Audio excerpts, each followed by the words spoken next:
takon karo aku Raden Candrarasa ya Candrakusuma. Candrarasa ya Candrakusuma. Ya kowe sapa? Nerpati karo Basusena. Senopati negara Wetira Manuta gelandang pandang. Pak leboke gedhong pakunjaran bareng karo Raja Gustimu. Kowe mbelani wong luput, kowe mbelani wong salah. Lupute apa dosane apa? Madeg ratu tanpa pamit marang negara Wetira. Lha tak kunjara, ambing mati dengan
aja ndol ngriki. Karena iki mbiyen nggon pengalaman nggon nang kene si ana sakmono gedene niku sing tunggu rambutan yen sisih ngriku niku. Kerajaan Pangkingan kok ora mati. Aja lelu tanpa munadyan aku loh ning aku Punggawa negara Kambangan. Abdine Gustiku Sang Prabu Dewa Mambang ya Prabu Asmara Sata iku Nagawara. Aja maneh marang Gusti Patih ning panang tak pancak nek gelem kowe bali lha ora patut banget tak jaluk jempalingku ora iso. Tak jaluk nek pancen pinter duduten nek iso bedul aku trimo kalah. Jaluk dibedul ya duduten apa rasa tenagamu apa rasa nggonku geget karo panangku ya. Paman Senuni kula ditantang kula Paman Senuni. Adu rasa tantangipun. Niki malah jemparing kula dimut karo kula Nagawara. Niki kula Cilengsi. Lajeng kula kudu bedul, dheke ngemut. Nggih, biasane bedul iku cepet. Nggih, kantun. Lek ngemut kenceng apa ora? Pun bedul mawon. Dadi yamene karo ngajak mut-mutan. Niki kula panjenengan telaten temenan. Lah nek aku dimut wis rae aku. Monggo nggih. Nek nganti kula tak rebut kowe kudu kalah. Raja Gustimu ketemu karo aku. Lha pancen iso bedul mut-mutan ning panah ya. Pangan siji.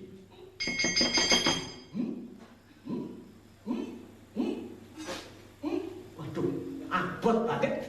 Sing bedul sampean sing keblok aku. Pripun tak abani. Tangan loro, tangan kali nggih. Nah, tangan loro mesti saiki iso temenan. Kenging mboten. Kenging ning angel sanget lah sampean pancen mau ning leboke piye, ning leboke gampang-gampang kok bedul angel. Wong nek kula niku malah sing angel iki ning leboke. Merujeng bedul ngeten iki kula biasa bedul kali merem mawon iso. Lho saged wong kok pengalaman karo merem karo apa iso ali. Nggih betul. Kenging boten. Kenging kok sing tenan tangan loro. Tangan loro kecil. Kula saniki bedul pisan pun gemeter. Pun boten kuat. Wah rasane wis arep tenan. Boten kuat lah. Ora patut banget. Ora kuat bedul. Aku patenono ora butuh matene gelem wektu iki kowe mundur. Awet aku ora butuh matene wong. Karena kalahe mati lek durung mati aku ora mundur. Iki prajurit pengpengan kok. Pancen pinter ayo paten nek pancen maju kene mungsuh karo. Kinare tur pati ngomong majeng disembur tek saka jengkenan lumpuh wadane.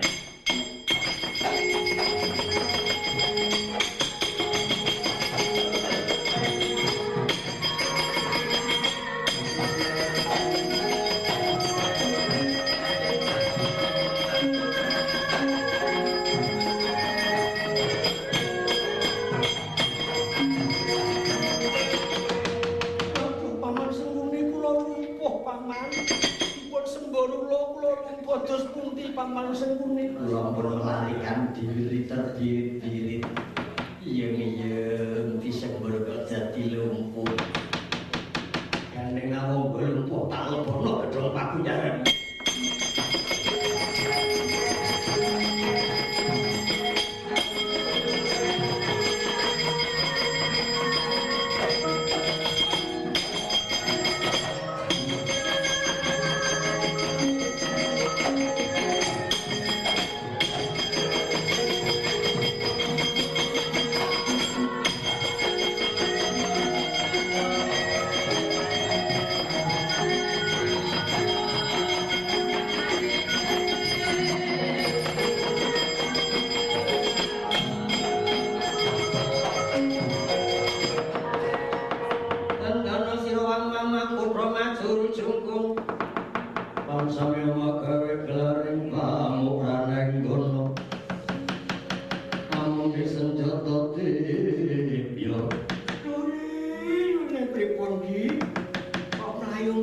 ketok gemeter. Aduh ketiwasan Kakang Dono. Angger ngawonggo malah kalah karo ula. Lho kalian ula. Nggih.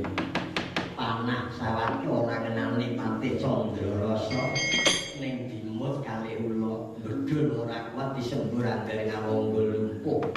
Sakniki dilebokke pakunjaran. Kunjara wong Kambangan kok malah angger ngawonggo dipun kunjara. Nggih.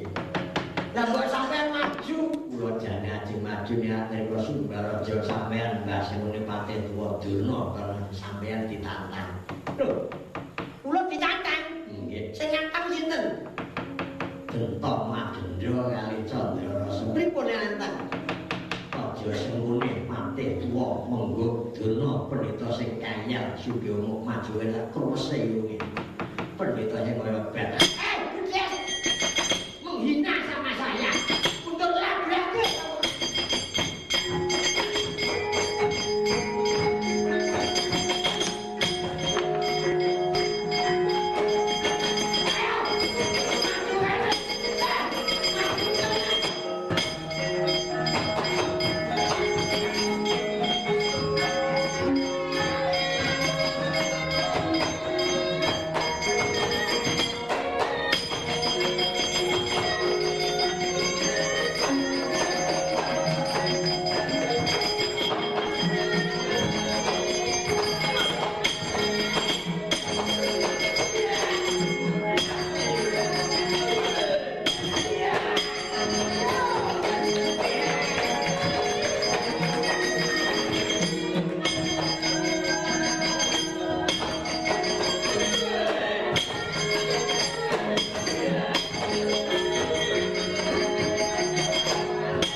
nggih penamilipun.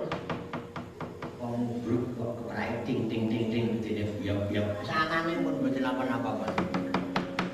Yang enak terus dianggap enak ngoten mawon. Keserimpet-serimpet ben ora apa-apa cek waras gamelanannya. Gamelan Pancak Putih. Gamelan Barata kok sing bejane sing entuk parisan. Iki gamelan wis akeh kumpul akeh dupane pripun. Nggih. Nggih, kula dewa ngamuk punggung nggih nyekel nang golok wong sak ngono kothek semono gedene. Nggih. Candra Kusuma Trajan golok mlayu. Dentong Madura iso mabur. Nggih, iso mabur. Upama iki mlayu doyak terus ngriko mati. Mati kebeneran. Kebuk karo ratune Dewa Mambang. Baladewa putra Dewa Mambang Trajan golok. Dewa Mambang mati. Upamane ora pasah. Upamane dinenggala ora pasah. Ora pasah nggih. Nggih. Menika ngamuk Baladewa dipateni mati pripun. Alhamdulillah. Kok alhamdulillah. Pokoke Baladewa mati syukur, menang syukur. Ora lupa batine apa kali Pandhawa ngoten. Saniki menang nggih botoke kalah tinggal layu, keplok ora tombok mangan ora bayar. Kadang kali niaga ngoten. Bareng Baladewa kecekel yo ngrika nggih niki akal-akale dono sampeyan goleki. Oh nggih nggih pripun? Mlayu doyan. Umpetang teng Cilanci. Cilanci oyak sampeyan teng Jonggol. Teng pundi? Singajaya. Apalane kok Singajaya? Nggih nek tunggang montor nek culke dhewe nggih ilang kula tengen ora ngerti lho kidul. Ngertine wis panganan karo aku ngene iki. Aku karo njupuk sepet kan njupuk. Napa niki nek ngandel wane pripun jan. Ya, angger mandul doyan aman ya.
Aduh sinuwun Dewa Mambang kula ngaturaken ketiwasan.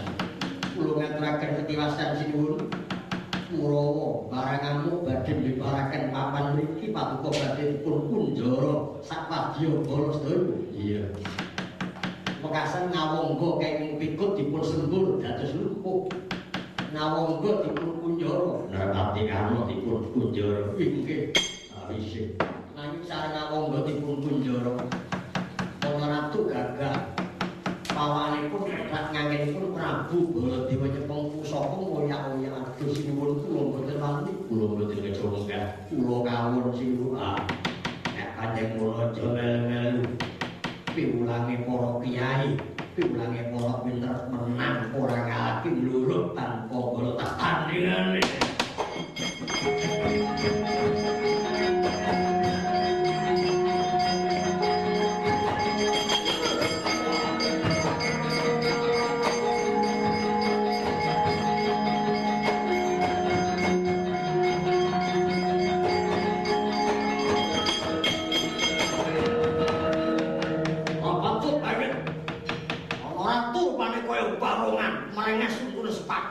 kacau abu-abu banget mancing.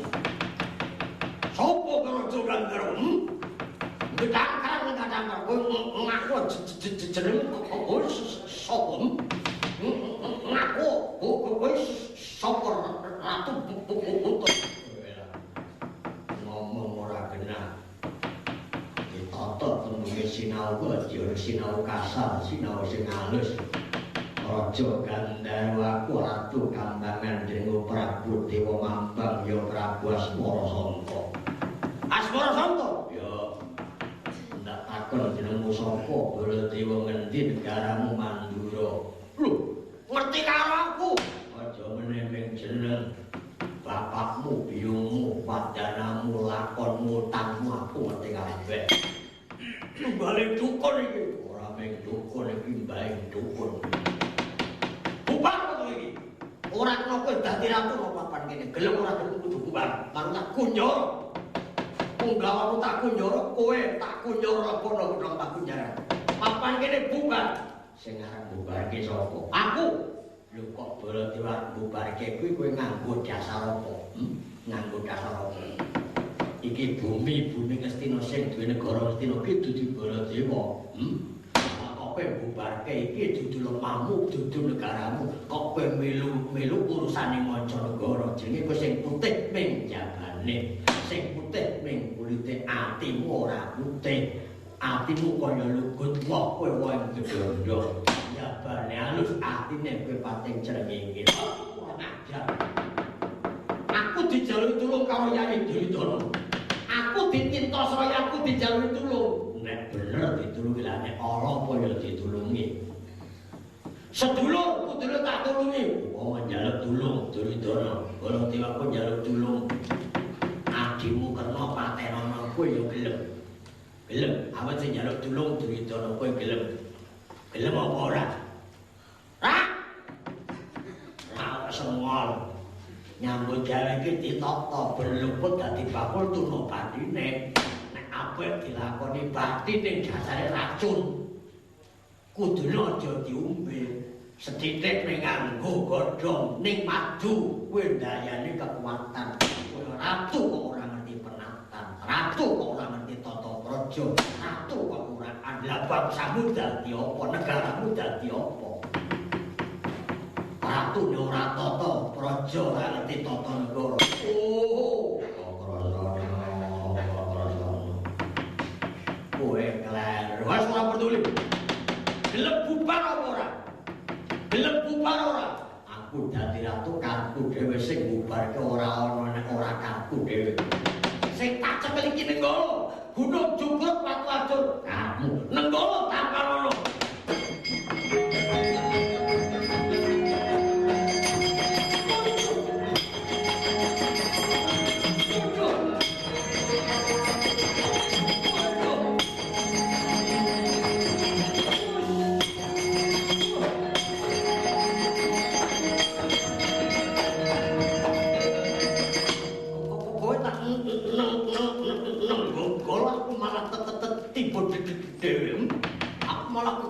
Kerungkot.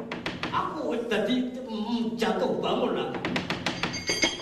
Butok wis sing alon-alon.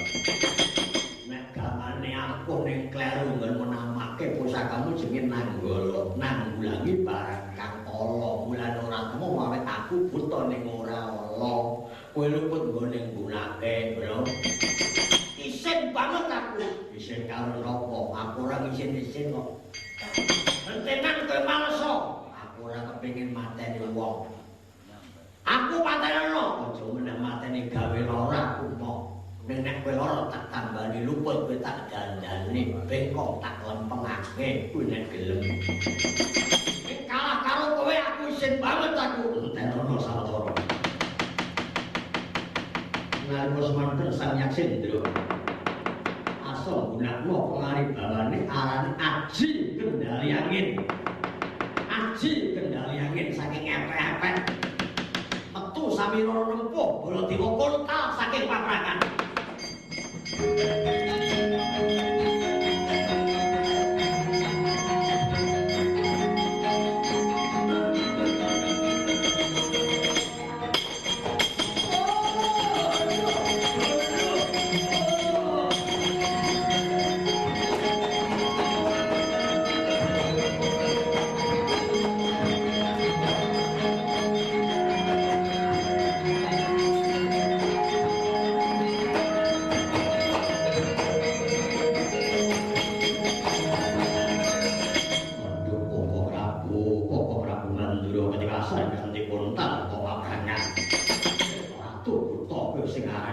Asmara Santa Prabu Dewa Lambang. Ya, kowe Duryudana apa tak jaluk negaramu dadi teku.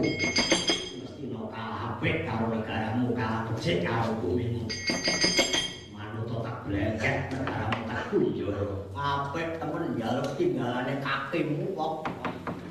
Bondo mestine sumbering bondo. Kenang apa mestine iso bangun negara padha karo teku. Awit sing luput ku sing bangun. Lemah dikedhuk wili lengane patra. Gunung dikedhuk metu masih. Ning sing mbangun ning sakehane sing akeh menggot ning petengmu. Lho. Sing akeh menggot ning bandaning sengkune. Mulane negarane bubar, negarane rusak kowe dadi ratu ora kajen, lho. Sing jeneng ratu kuwi utamane momong bangsa momong kula. Ning kowe ngumbaran ora, ratu gedhekno maksiat, gedhekno kamurkan, seneng adu jago main kertu kiyu-kiyu domino, teler sing gon-gon. Ratu apa ngono kuwi? Aja greng. Apa anak luput sing dilupute kuwi cilik, dingkes-engkes, pajek diundhake. Ana gagal sing lupute wong cilik. Ratu apa kowe Duryudana? Ora ngajar. Ora tata pedhung godhong das.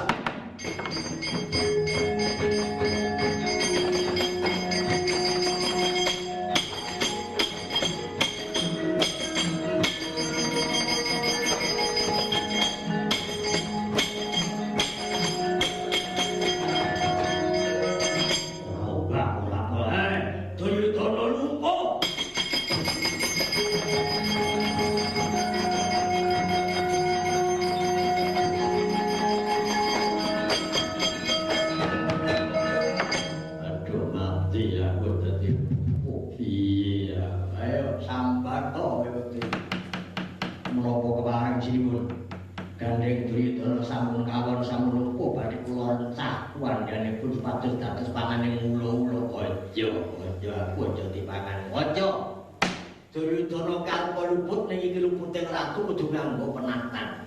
Lebokno godhong pakunjaran. Nggih. Larane ditambani tatune Jobati. Nggih. Boleh turu disamehi kasur. Nggih. Esuk wedang kopi aja lali sego goreng. Nggih. Nek awan aja lali ati nek sore ngono timo tahu karo tempe. Bengi bakmi sediani. Awet iki kunjaran telepono pakunjaran.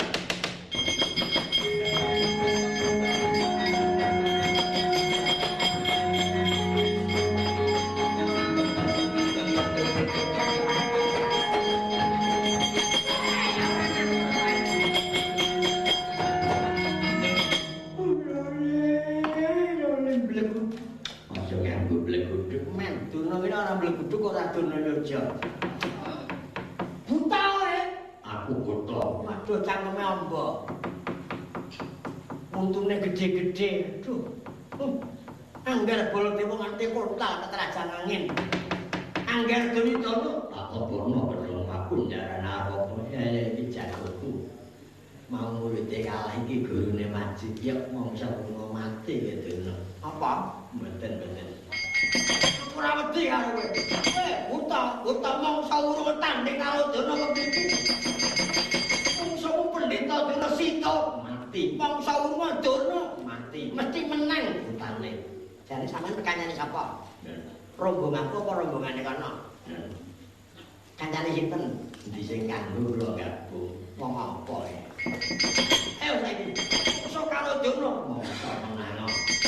Pendeta Dana mesti kalah. Ora nganggo sing ngene menu.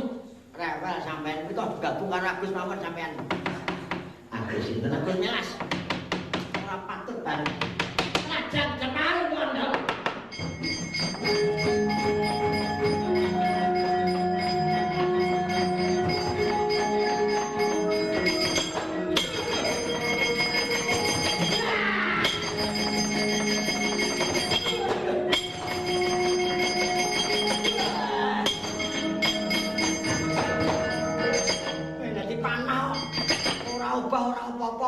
Niba-niba dhewe iki nganggo nyang apa? Dana lumpuh, senuri lumpuh.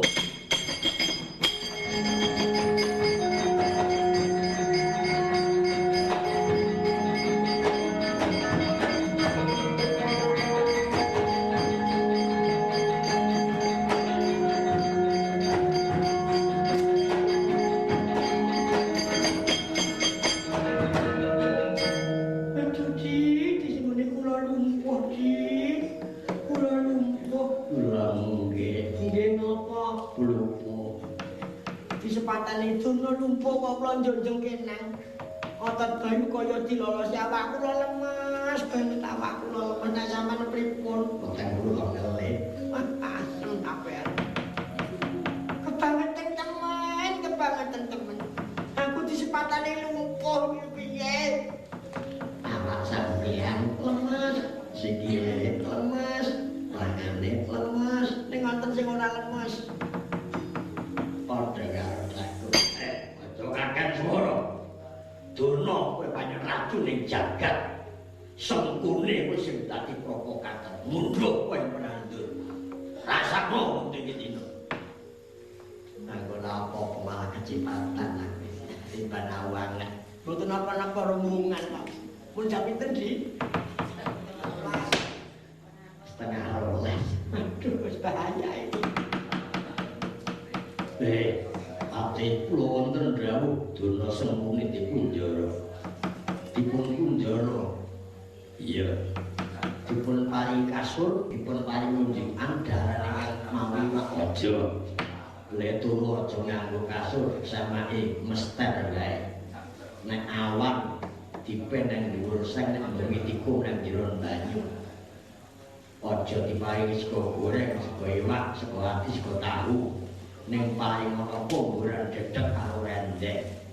Bedes. Duh, kebangetan teman. Mbok pengajar lepono gedhong pakunjaran.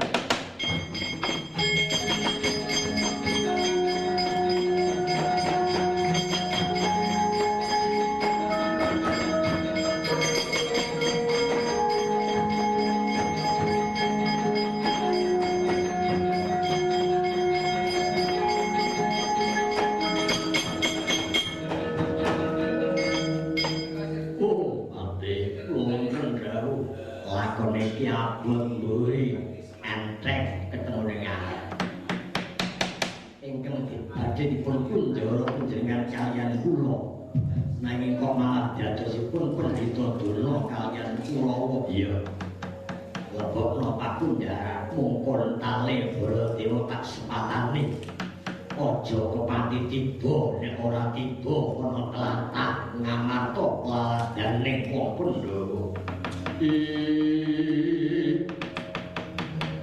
Kalau kalayatan takut maring putriku Yoyo katon maring ngehlingi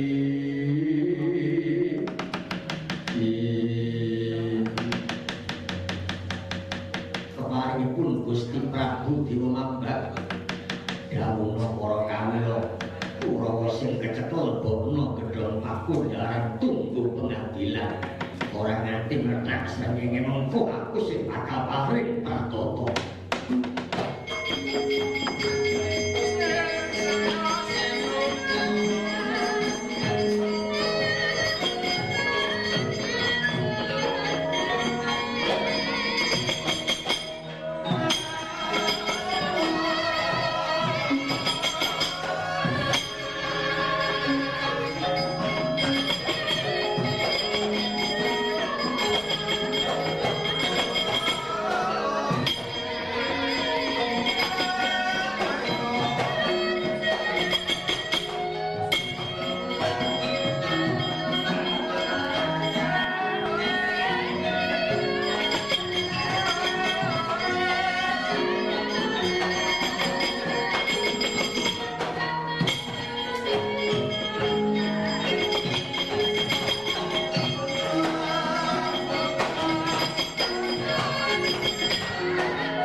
Sangsaya dalu rasa pyur kang lintang pedhap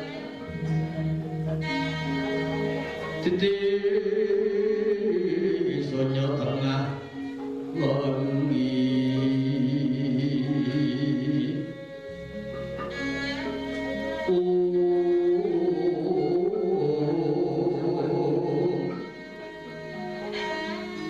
lumrah kandaning puspita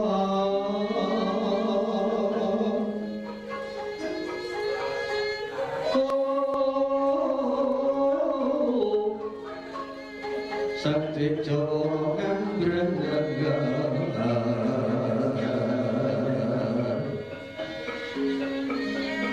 lir swaning watu ronto manung sungsarining kembang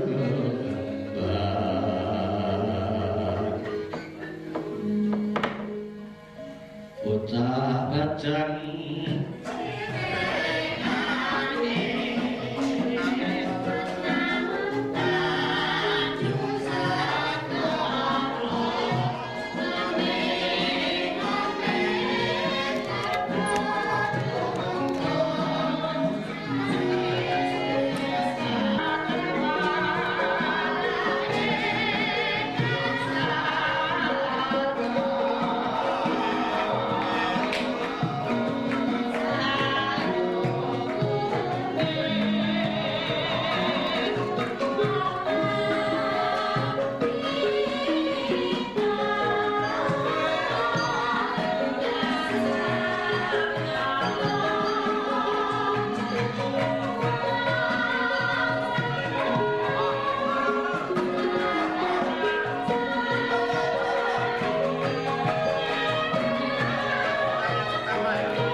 Cundang satu negara kembangan Moko Mandura Prabu Baladewa karena dayane aji kendaliane dan sultan itu Jawapati Ibo yang ora tiba wonten bumi Ngamarta dedel saya minggah kamasuk ing Samirama ngungkuli samudra lan ngungkuli Altaka para Kurawa nata ngasti napa Duryudana ngawongga nylamete sing kepingkur temah den Kunjara wonten negari Kambangan nampa siksa nampa pidana munduh wonten andir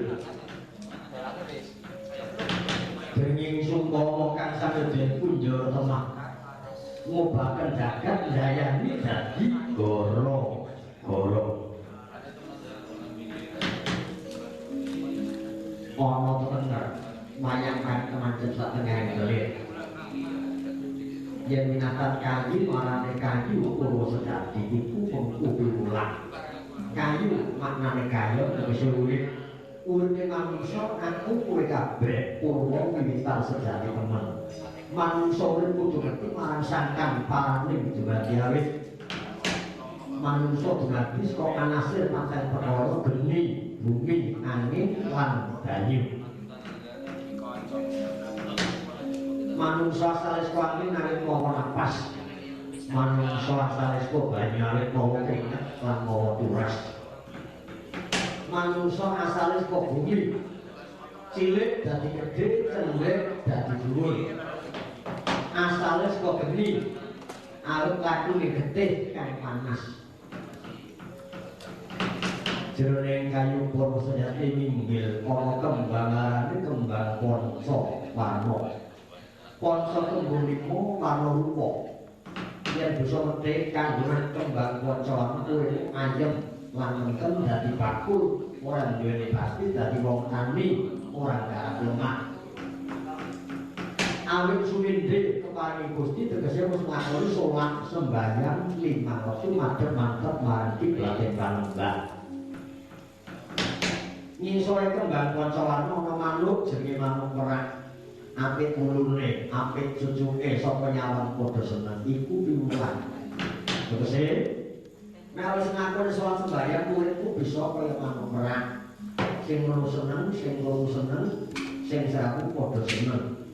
Aja sing lakoni mawektu malah gedhekno jahil, mekaki, drengki, iri, ngari seneng nyatur marang tangga lan kanca. Ngisore manuk merak ana untung lan gedhek. Srawung karo kanca sing lulut ning kudu nganggo hitung. Sing caket ning aja nyatek mundhak gawe kapitunan. Nek dijiwit rasa lara aja jiwit marang liyan. Ngisore kethek ana ula, ngubet kayu iku sarokane wong urip sugih marang kala becik lan matur aja seneng ngulu barang kang kala. Awit bondo ki ana loro, bondo haram lan bondo sing halal. Bondo halal iki bandane wong kali macul ning sawah adus pengen. Bandane bakul golek pati mlebu pasar nyendati keteku. Ngragati bocah sekolah mulih nyambut gawe ning pabrik uripe kepenak. Ngragati bocah sekolah ngaji ning pondokan. Besok bali, besok dadi kiai. Najan bocah desa uripe padha penak manggon ana kutha, ana barang. Awit iki bondo sing halal. Dadi yoga diwangi mripate melek prihatin. Mula meragati wit penak. Gawe omah pegane kentuk pambiyantu. Ning bondo sing haram kuwi bandane wong nakal, jahil, mutakhir, drengki, iri, ngari, laku maksiat, watake ora temangkar. Upama getih, kuwi getih sing kotor, dadi penyakit kanker, lepra, sak piturute. Nyingsore ula ana bantreng lan macan. Bantreng kuwi gambare wong rasa, macan gambare wong sugih, pangkate dhuwur. Karepe Gusti iku wiwuhe wong sugih kowe ngayomono sing miskin. Wong rasa ngayomono sing ringkih. Sing pinter mulang sing bodho. Ning jamane kuwale akeh wong lampa menungso. Dadine sing pinter ngapusi sing bodho, sing sugih nindes sing miskin, sing dhuwur lakune malah saya ngapun. Tengah-tengah bantreng lan macan ana kewujudan jenenge kemaman.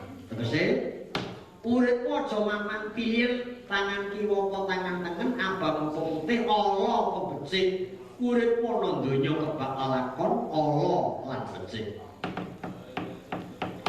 Ing sore kemaman ngono gapura. Mawa undak-undakan gapura kuwi lawange kate manungsa ngunduk kowe panandur besok nek mati ana kubur. Orang gawa bondo, orang gawa anak, orang gawa bojo ayu, derajat lan pangkat ning apa agamamu sapa, panutamu lan sapa sesembahmu. Undak-undakan tatane kawruh ilmu sing kok gembel. Sejatine wayang iku tuntunan kang mawa tontonan, tontonan nanging kang mawa tantanan.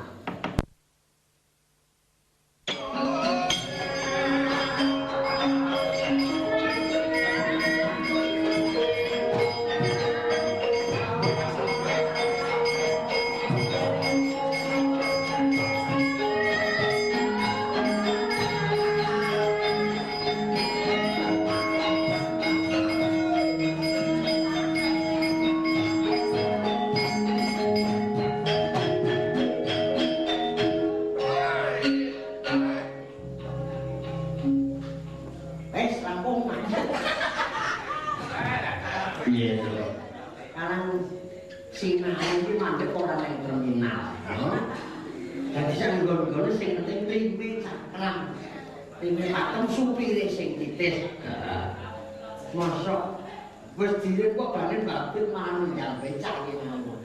Ngopo? Wis tanggenang.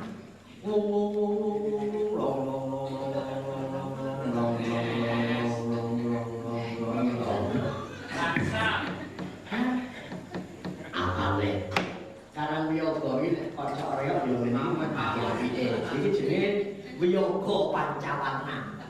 Pancawarna. Nang sing saka Bekasi, saka Tambun, saka Kebumen, ya sing saka Kenawang, saka Solo, Wonogiri, Yogyakarta, Purworejo. Menyatu padu saiki ning Jonggo Singajaya.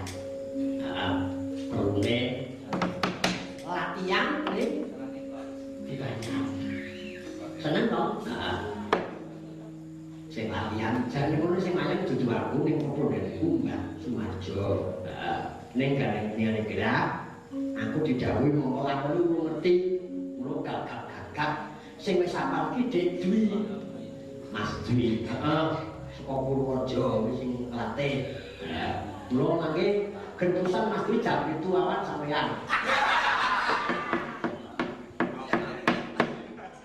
Terus apa kok? Ono layang diwaca sireng. Layang. Oh iya. Udah kuwi layang sing paringi Pamadjo. Koro-koro dengan sing tampil. Jebul dudu. Ora apa-apa. Sadurunge maca layang lagu-lagu, iki mayang ning kene istimewa. Wis istimewa piye? Coba gelase jiro lu pa mo nem pitu. Aku kae gelas itu aku ane papat, mongko diparingi dus aku mayang karo ngam. Iki yo. Jare ora ngono kan iki jare. Wah, wis. Ya syukur. Kan apa? Nek ora sekolah bocah bodho. Mau nek wis sekolah wis lulus ora nyambut gawe. Dadine pengangguran. Kurang isane ngomong wong tuwa bocah terlibat narkoba, sabu-sabu. Sing luput iki sapa? Sing luput kuwi bapak biyunge. Sebabe awet bocah kuwi kaya kertas ditulis apa kuwi gemantung rama ibu, nek nang sekolah Pak Guru, nang pengajian Pak Kiai. Nek nganti bocah katut milu sabu-sabu narkoba sabu-sabune bapak biyunge. Nek kowe entu kuwi sing luput pemerintah karo lingkungan, ngono jangan lupute bapak biyung. Awit bangsa ki tanggung jawab negara, pemerintah sing ngatur kemulane kabeh ngono rek. Ana romo biyunge ora bati ATM diwangi sirah sikil-sikil nggo sirah, bengi melek nggo bayar SPP, bareng mulih bocah nganggur, golek gawe tidak ada lowongan ning pabrik dipecat jajal. Kuwi bapak biyunge luput tidak mungkin, ngono. Lingkungan sing sugih ngayono sing miskin, sing pinter mulang sing bodho apa ning Jakarta ning Bogor, njaluk tiluk harus peduli lingkungan. Peduli lingkungan. Sing duwe hatane diluberke ning arah bener, sing duwe kepinterane diulangke arah sing apik, ngono. Najan itu beda suku, beda agama, ngono. Awit bangsa kita iki bermacam-macam agama karo suku. Mula Jakarta iki kontrak metropolitan, golek wong sugih blegedu kene, golek wong melarat nang ngisor mbluk ya kene iki. 30 tahun aja meneka omah. Pekarangan ora goblok ning Jakarta. Ning agak 7 tahun nang gedung papat ku Jakarta. Lah nek anakmu, anakku lumayan. Piye? Ning Tangerang agak 6 tahun ning anake wis 7. Anak memproduksi anak. Nek ngono to. Apa? Wong urip ki sing paling kepenak dhewe dadi apa? Coba. Nek kowe kan gareng ngono tuwa. Aku, wong urip ning donya ki sing paling kepenak dhewe nek caraku. Kuwi dadi pegawai negeri. Pegawai negeri, PNS. Penake saben tanggal nampa bayar. Mundak tahun tambah pangkat, tambah anak, tambah belanja. Besok lek nyampekan entuk pensiun. Iki nek pegawai negeri, senenge pegawai negeri. Seneng kan? Seneng. Nek kowe terus aku ora seneng dadi pegawai negeri.